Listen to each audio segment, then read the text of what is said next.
আসসালামু আলাইকুম। আমি আশিকুর রহমান, এমবিবিএস ফোর্থ ইয়ারের ছাত্র। আজকের আলোচনার বিষয় হলো হাইপারটেনশন অর্থাৎ উচ্চ রক্তচাপ। এটা সহজভাবে বুঝিয়ে বলার চেষ্টা করব। হাইপারটেনশন কি? হাইপারটেনশন বা উচ্চ রক্তচাপ হলো এমন এক স্বাস্থ্য সমস্যা যেখানে আমাদের রক্তের চাপ স্বাভাবিকের চেয়ে বেশি হয়ে যায়।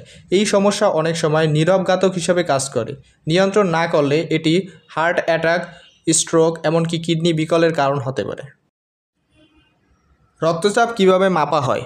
রক্তচাপ সাধারণত দুইটি সংখ্যায় প্রকাশ করা হয়, সিস্টোলিক এবং ডায়াস্টোলিক। সিস্টোলিক: হৃৎপিণ্ড যখন সংকুচিত হয়।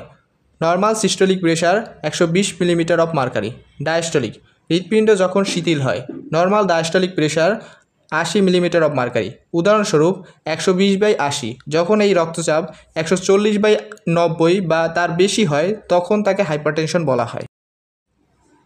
উচ্চ রক্তচাপের লক্ষণ: অনেক সময় উচ্চ রক্তচাপের কোনো লক্ষণ থাকে না, তবে কেউ কেউ মাথা ব্যথা, মাথা ঘোরা, চোখে ঝাপসা দেখা, বুকে চাপ অনুভব এবং নাক থেকে রক্ত পড়া এরকম উপসর্গ অনুভব করতে পারে। হাইপারটেনশনের কারণ: হাইপারটেনশন হওয়ার পিছনে অনেকগুলো কারণ রয়েছে। এর মধ্যে রয়েছে বংশগত প্রবণতা, অতিরিক্ত লবণ খাওয়া, ওজন বেশি হওয়া, মানসিক চাপ, ধূমপান, অ্যালকোহল, কম ব্যায়াম, ডায়াবেটিস ও কিডনির রোগ।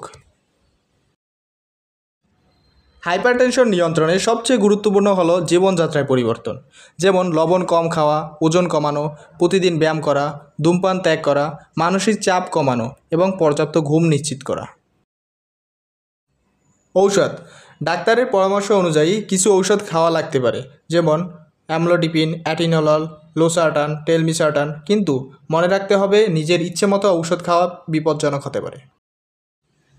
হাইপারটেনশনের ঝুঁকি: যদি উচ্চ রক্তচাপ নিয়ন্ত্রণে না রাখা হয় তবে এটি হার্ট অ্যাটাক, স্ট্রোক, কিডনি নষ্ট হয়ে যাওয়া, চোখের ক্ষতি, এমনকি স্মৃতির ভ্রষ্টতার মতো জটিলতার কারণ হতে পারে। কখন ডাক্তার দেখাবেন?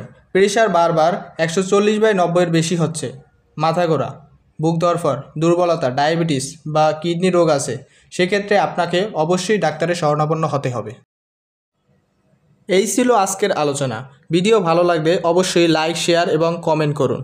দেখা হবে পরের কোনো হেলথ টিপস নিয়ে, ইনশাআল্লাহ। ধন্যবাদ সবাইকে।